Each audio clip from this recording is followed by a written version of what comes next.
Well, howdy ho, good neighbor. Today, I'm at another school. Believe it or not, I can't get enough schooling. So, as you look around, you will see that we are roughing in. This is called a rough in. Before the T-bar goes up, we gotta rough it in. So let me unhook you here and I'll show you right where I'm at. There was a high school marching band playing just a minute ago, but of course I turned on the video and they stopped. I guess they didn't want a top secret band information. So here's what I just did right here, just for your, you can see I still got to put a retaining strap, retaining, and I just installed that line right there.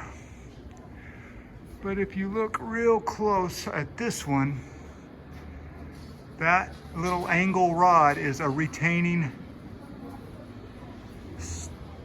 hanger, a retaining strap, restraining. It just makes it so it doesn't sway around when there's an earthquake and these drops don't move. So let me show you right where I'm at here. You can see that there is a lot of activity here.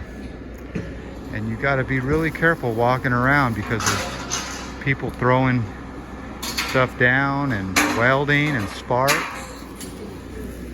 But you can see the superintendent, he lives in that truck.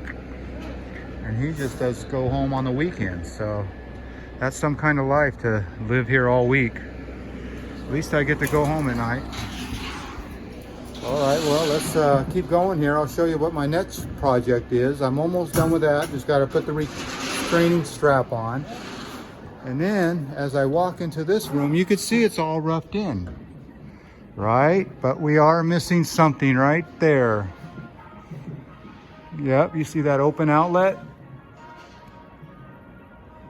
Yep, we got to get a head in this closet and a drop out here.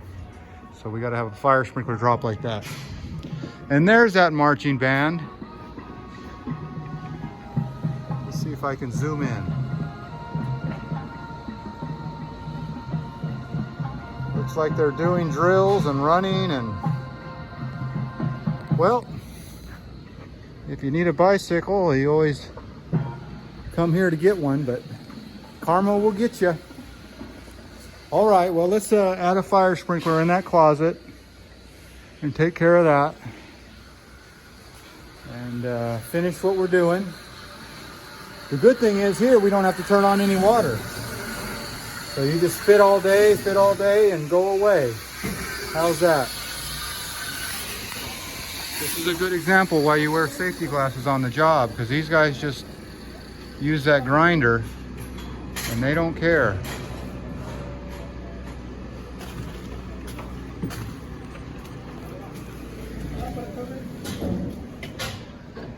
Here's another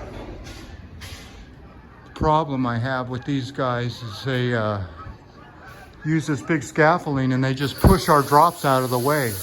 This man already had loosened that drop. So you can't just be pushing these drops out of the way because you're loosening the threads, which causes a leak. There's those sparks I'm talking about. So here we go. We're going to walk into this one. And here's another problem I have here. You know, I always have problems, don't I? Don't I always have problems? Well, I'll show you what I'm looking at right here. I think it's the next room down. But you never touch anybody else's work. That's not right. So what they did in this situation was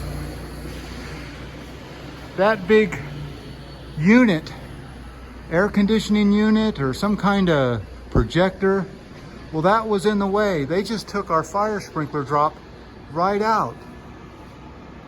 Now, this is why I always keep water on my system, because if they were to pull that out, they would have got wet. But of course, they just pull it out and they don't tell anybody.